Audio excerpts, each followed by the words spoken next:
welcome back to Ask Gardenstead with Jaz and Shannon. This is episode 5, and we're talking all about herbs. Herbs and herbs. I have to tell you something. What? Okay, so remember when I gave you such a hard time about putting your watering can under your sink? Yes. I know why you do it now. I was reading like some blog or something, and the woman was saying that she has hard water. Yes. And so she puts it underneath her sink and lets it sit so that it softens the water. Yes. It's better for the plant. I know, but you didn't know why you did it. But then I was like, oh. I often do things not knowing the scientific reason why, but I know I'm doing it for a particular reason. Yeah, I thought you were crazy. And it dissipates chlorine. Fluoride? I don't know. Hard water to soft water. That's what it does. Yeah. So I was like, okay, now I apologize for So I think giving that... you such a hard time in episode 1. Thank you. I think that the whole idea of it under my kitchen sink, where like usually there's cleaning products, that is sounded a bit weird. I think you just mean like you need to let the water sit. Yes. Yeah. Yeah. If you have hard water. Yeah. So we have an actual herb group that on Facebook, and everybody's asking a bunch of questions, which is awesome. Yes. So we have Doris from Massachusetts, who said, okay, so she's explaining what she does with some of her herbs. Adding oil or butter to chopped fresh herbs, freeze for winter. We have sage in oil, sage and thyme in butter for tom turkey. Thyme and sage in oil, basil and oregano in oil, thyme and rosemary in butter. Do you guys have a cool trick or recipe from the garden? That's genius. I don't do that, but I will now. I think that's so smart. Yes. Oh, so I do that, but sometimes I do it with broth in ice cube tray. Oh, you save your herbs in broth so that when you're making soups and stuff, you just throw them in. Yeah, in the winter. So I'll take a ice tray, chop up all my herbs. That's what she's doing, yeah. Add veggie broth. Okay. Freeze it, let them get completely solid, and then pop them out and put them in a big freezer Ziploc baggie, just as cubes. What is what? That is so smart. I'm a horrid cook. I'm not a horrid cook. I don't love cooking. Yeah. But this is a really good idea because with my basil, so what I do with a lot of my herbs is I cut them at the end of the season, and then I stick them in water and try to get them to root themselves. And then I propagate all throughout the winter to create more sage plants, more basil plants, more everything. And those are the plants I put back in the garden. Oh, great. Because I find they take off better that way than from seed. Like I started 4 different types of basil from seed this year. And my cuttings have exploded. Yes. They've wiped out the seedlings. So I agree. I actually usually start most of my herbs from a starter. The only herb that I grow from seed every year is basil, and I don't even. It works well. Yeah, and I don't even start it inside. I just sometimes sprinkle seed. So I always get my basil really late. It's so weird because like, look at how tiny that little guy is. That little seed? tiny purple basil. I started that. That's been like 3 months. It's like the saddest looking little purple red rhubarb. And I'm like, why? Maybe I don't have the knack for growing basil from seed. No, of course you do. Jennifer Duncan Hood. Hi, Jennifer. Hi. Very new to gardening, but I want to learn in hopes of self-sustaining when we move to a more rural area. Very smart idea. Anyone suggest starter herbs that won't scare me from the process? Maybe some fragrant and easy to grow. Well, I mean, mint. Jaz says basil, but I have issues apparently with it. Mint, 100%. But plant it in a container. It will spread. We'll show you a shot of my mint, which is in the ground. But I literally, like you can see there's a cement pathway here. I have found mint about 5 feet away. Somehow it's gone under the cement and it's like over there. Like I don't even know how it travels. So I do. Well, I do know how it travels, but not through cement, through time and place. Like that's crazy. It's a time traveler. Okay, mint will bring you all the way back. Mint has rhizomes, which shoot under the ground, so under the concrete. They are like relentless and strong, so it will travel all the way down. So instead of penetrating down like a lot of roots do, it can go lateral, and then it pops up from there. It's a submarine. Yeah. It's a submarine. That's a Mint great is like a analogy. submarine. That's a good analogy. I've never seen a submarine, but I think that's what they do. Yeah, so The yellow submarine video. Mint is really, really easy. Yes. But put it in a container, give it enough space in the container because those roots are so aggressive. And I always suggest when I help people with like herb gardens, I do 3 different types. I do like a mojito mint, spearmint, and then another type of mint. So you get sort of the different flavors, but you can do 1 small plant in each, super easy. Yes. Chives, so easy. They're perennials. They'll come back. I mean, we're zone 6. Mine comes back in a pot every year, a cheap plastic pot. Like, it's crazy. Chives, super, super easy. Basil. Sage. Basil, sage, oregano, thyme, tarragon even. Yeah. Are all really easy, but what I suggest if you're new to it is don't start from seed. Just Buy a plant, yeah. Yeah, buy the starter. And buy a small one. They grow really, really quickly. But the sage that I grow comes back every single year. The basil doesn't. The sage, the mint, and the chives come back every single year. So they're low maintenance. You don't need to do anything. Yep. And chives get those little chive blossoms. Yes. That you can pick and make vinegars and stuff with. Yes, purple vinegar. And also, Jennifer said maybe something fragrant. Most herbs are really Very fragrant. fragrant. So especially lavender, rosemary. Yeah. Yeah. And like, so here, this is Russian sage. And it's really nice in the garden, very fragrant. It gets these lovely purple tips. And then I always plant it beside the lavender. It's a nice color combination. And this whole area is so fragrant because I've got the mint, Russian sage, lavender, and then the purple basil here. And even when I'm watering the garden, like I smell the different scents. That's how fragrant they are. Lavender will come back also every year. Really easy to care for. Yeah. And really nice and fragrant. Good luck. What should I do to my herbs when they flower? I have 3 gardens this year, first time ever, so I'm a newbie. Help a girl out. I All love right, Anna. this photo though. Yes. She has an amazing like windowsill garden box. Yeah, did you build that this year? It's beautiful. Okay, Did you this do is commissions? a great question because when it goes to flower, let's pick the basil. Looks like basil, Yeah. second from the left. Yeah. When basil goes to flower, it means it's going to seed. So all the energy from the plant is going up to make the seed, to flower, bloom, and then make the seed. So if you want to keep picking at your basil and you don't want the seed and you just want the basil, then you need to pinch back your flowers as soon as you start to see them. So this is the top of the sage plant, and they don't look like flowers per se, but they're these little seed pods that you can see. So what I do is I just break that whole part off of the plant anytime I see it. Sometimes they get quite long and spiky, and I just always break it right off. Now, to have basil grow laterally, Yeah. how you prune it is this long stem. Beneath these leaves, there are leaves coming out of the junction. So to prune basil, to make it grow bushier, you prune that off. And then these ones will grow big. So it's going out instead of just keep getting taller and taller and taller and taller. Samantha Thomas from our vegetable group. Hi, Samantha.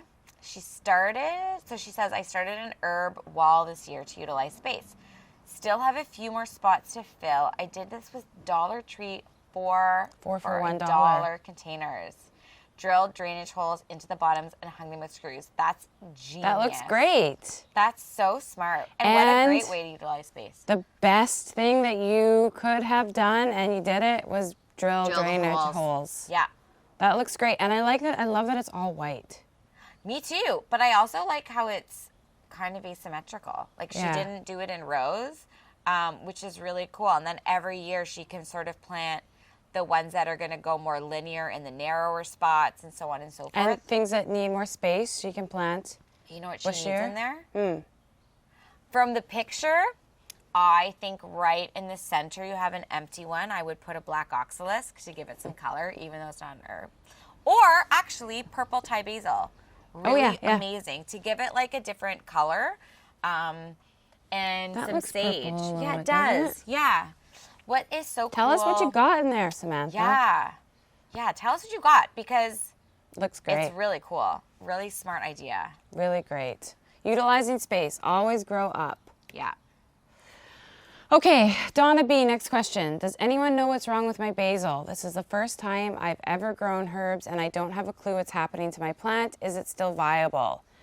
That looks like leaf miner. Leaf miner loves basil and spinach, and yes, it is still viable. This is from a couple weeks ago, so update us with what's going on. But with leaf miner, I remove all the leaves that have been damaged. What leaf miner is like a little insect that goes between the layers of the leaf, and it like mines and eats its way through between the leaves. It looks kind of puffy, like wax paper, like lifting off. Yes. Yeah. And so you can actually, if you get it early enough, you can squish them in between the leaves. But otherwise, you want to cut off all that stuff. You don't want to eat. Don't compost it either. Yep. Anytime you have like a diseased leaf or bugs on a leaf, fungus on a leaf, eggs on a leaf, don't put it in your compost pile. It will infect your whole compost pile. Your whole compost. So make sure you throw it out and away. You don't, like, I eat my kale that has cabbage moth damage, the holes. I just rinse it really, really well. It's not going to damage anything. Because that's damage. It's not, the bugs are still in there, yeah. Well, and the leaf miner leaves something that's not good. It does? Yeah. Okay. So you don't want to eat that. Remove the leaves.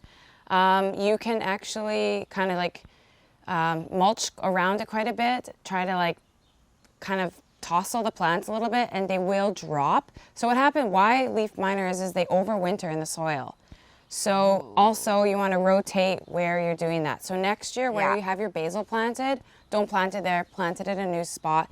Crop rotation will help. That's a good keep pests on their toes. Yeah, no, that's a really good tip. You always want to rotate where you plant your crops because also it helps amend the soil in different ways. Simone says, my arugula plant is looking pretty sad. I live in Kansas. It's been very humid and hot, high 90-degree Fahrenheit temperatures. I originally had the plant outside, up until about 1 month ago.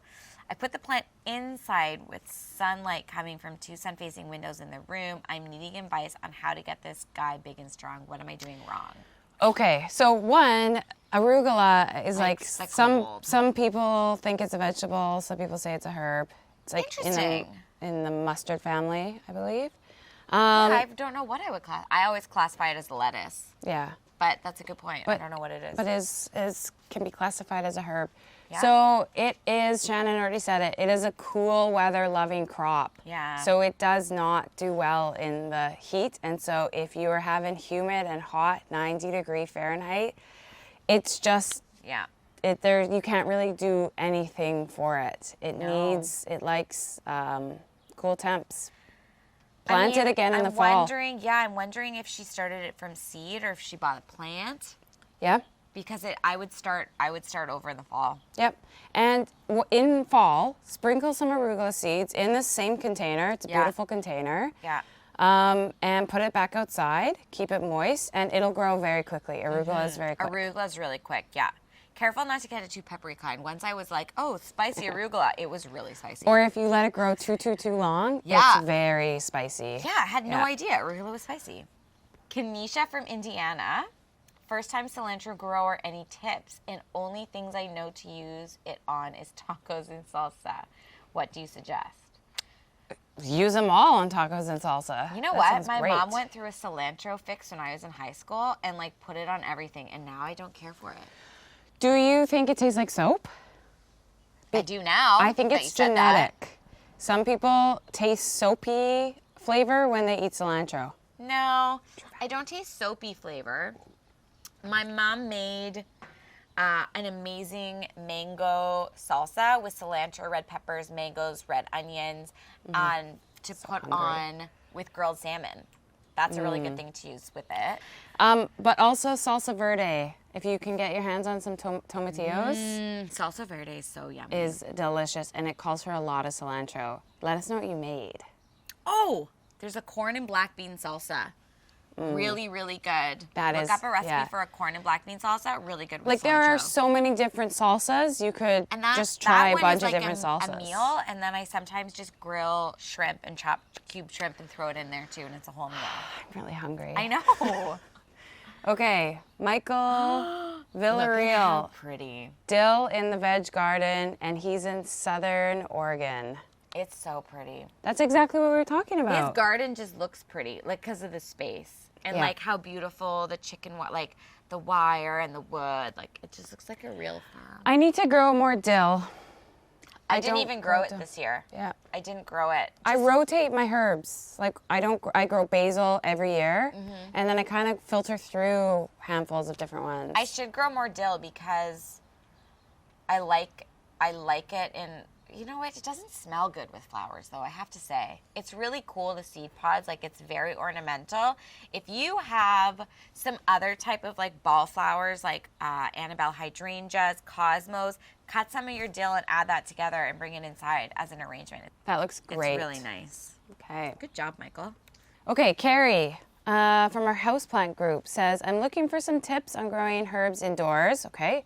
Our basil flourishes, but every time we try to grow mint, it becomes infested with these small fruit fly-like bugs. Any suggestions on keeping the mint bug-free?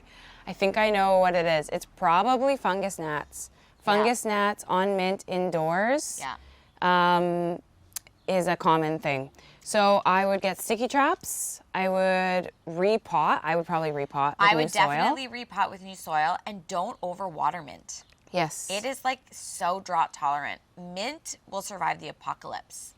So you really don't want to water it too much. And also because those little gnats are so annoying,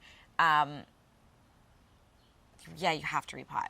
Yeah. Get new soil. I would repot new and soil. I would rinse your into- roots. Yeah. Like wash the plant. I actually, when I harvest mint, I give it a bath. Yeah. Like I submerge it in my sink, swish it around, rub the leaves. Do you let it lay flat to dry? No, Or you, I like, take shake it up, it? I shake it, and then I put it, because they're always cut stems, and then I put them in a cup of water. That's what I do. That is actually a great tip. So with all of these herbs and everything, how I use them is after I cut them in my garden, and I usually harvest in the morning. Yeah. I stick them in a cup of water and I put them in my fridge. Yep. That's how you do It my herbs. hydrates them really quickly, and it keeps them great. And if you don't use them right away, they'll probably start rooting. And fine. it reminds me to use them Oh, that's when a good they're point. like right front and center. Because I put herbs in everything in the summer. Yeah. In salad and everything. I just Me too, grab but it. like flower arrangements. Yeah. It's like, that's what I cook. But yeah. I cook flower arrangement. And then what I love too is when like you haven't used them in a while and then they root themselves and you're like, you got a whole new plant. So Brittany Murphy asks, Question. 1, when I thin basil, can I just replant the one I pull elsewhere? And 2, should I be cutting yellow leaves off of plants? So If you're thinning the basil, I don't thin basil. I Neither do let I. it get really bushy. Me too. But if you're thinning it and you're removing the root, yes, you can replant it. Give it a big drink of water whenever you transplant something. Mm-hmm. But if you're cutting it when you're thinning it, then no, because it wouldn't even be worth your time to but try also to you root shouldn't it. Can cut you when root you it? thin. Like by thinning, I wouldn't cut them because the plant might still, like it could reproduce from the base. Actually, when you're cutting basil, if you're actually cutting it, it's not thinning. You're actually Yeah. making it bushier. Yeah. So if you're spacing it differently, then yes, and you're pulling the whole root up, yes, you can replant it if you pull it up. Yeah. Cutting yellow leaves off plants. So she attached a few pictures. So I think it would really depend on the plant. I don't. I will remove the whole leaf if it looks like it's dead and damaged aesthetically, but it's not unless like the whole plant is dying and which none of these look like they're in bad shape. You can definitely remove a yellow leaf or just let it run its course and it'll probably fall off. I remove any yellow leaves on my roses just because I'm paranoid that they have any type of infection. Mostly they don't, but I remove those right away. But other things you don't really need to. It's just like the natural course of the plant's life. Mm-hmm. It's like shedding your skin. Okay, Meggie from Ohio. I have a giant pot with thyme, sage, and lavender. What causes this? My sage and thyme are affected. To me, that looks like root rot. It looks like overwatered. Yeah. 1, is there a drainage hole in that pot? 2, thyme and sage and lavender. This just looks like it's an older leaf. Like that actually. The it sage looks like leaf. the sage leaf. Like sometimes the bottom ones just get like that. Thank you. Yeah, I'm suspicious of too much water. Yeah. Because Sometimes my bottom leaves in my sage, I grow them outside, the bottom leaves get like that. And again, I think it's possibly from water on the leaf in the sun. That's what I think happens, but my sage is outdoors because it never happens on the top leaves. leaf burn. Leaf burn, Hers possibly. looks outdoors. That looks like an outdoor table. Oh yeah, I didn't even really think when she said I have a giant pot. I was thinking inside. I Lavender, I find, does that though. and that to me looks like thyme. Oh yeah, that's true. So thyme, sage, lavender, they all Yeah. don't need a ton of water. No. So I would, so if you pull it up and you check your lavender and there's like, you check the roots and there's like kind of bark coming off. Yeah. Too much water. Well, Hey. thank you so much, herb lovers, for joining herbs. Ask Gardenstead today. Herbs. Herbs and herbs. Herbs and herbs. Herbs and herbs with Ask Gardenstead. And make sure to tune in next time.